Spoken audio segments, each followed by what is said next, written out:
సంవత్సరం నేను 4 ఎకరాల వరి పెట్టాను. నా పేరు సరవందారెడ్డి, కుస్కంపేట రైతును. 4 ఎకరాలు పెడితే ఒక బోరు మొత్తం వాటర్ లెవెల్ పడిపోయింది. 4 ఎకరాలు పెడితే ఒక 2 ఎకరాలు ఎండిపోయింది మొత్తము. ఒక 2 ఎకరాలు వారుతుంది. ఇప్పుడు ఇంకా ఈ 20 రోజుల వరకు ఈత కూడా ఎండిపోయేటట్టే ఉన్నది. పుట్టలకు వచ్చింది కానీ అదే ఇప్పుడు అంత ఈంతుంది. మాకు నీళ్ళు వస్తలేవు.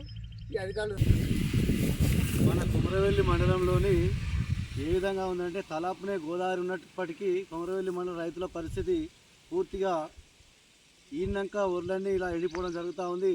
తపాస్పల్లి రిజర్వాయర్ను నింపకుండా మరి ఇక్కడ ఉన్న నాయకులంతా టైంపాస్ చేస్తూ ఉన్నారు. అధికార పార్టీ ఉన్నటువంటి మన ఎమ్మెల్యే గారు కానీ ప్రతిపక్ష నాయకుడు నేనే అన్ని చేస్తున్నా అని చెప్పుకునే కొమ్మూరి ప్రతాప్ రెడ్డి కానీ మన ఇద్దరు కాంగ్రెస్ పార్టీ టీఆర్ఎస్ పార్టీ ఇద్దరు కుమరవెల్లి మండల రైతులతోని వాళ్ళ జీవితాలతో దోబుచ్చులాడుతున్నట్టు ఉంది.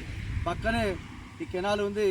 కనీసం తపస్పల్లి రిజర్వాయర్లో నీళ్లు నింపితే ఈ కాలువల ద్వారా రైతులకు ఈ కనీసం పెట్టుబడిన మిగలడానికి ఆస్కారం ఉంటుంది. కాబట్టి త్వరగా ఈ రాజకీయ నాయకులు ఈ కక్షలు మానుకొని రైతులకు నోటికొచ్చిన పంటను వెళ్ళిపోతూ ఉన్నాయి. కాబట్టి వారి రైతులను ఆదుకోవాల్సిందిగా భారతీయ జనతా పార్టీ తరఫున డిమాండ్ చేస్తా ఉంది. జై బీజేపీ.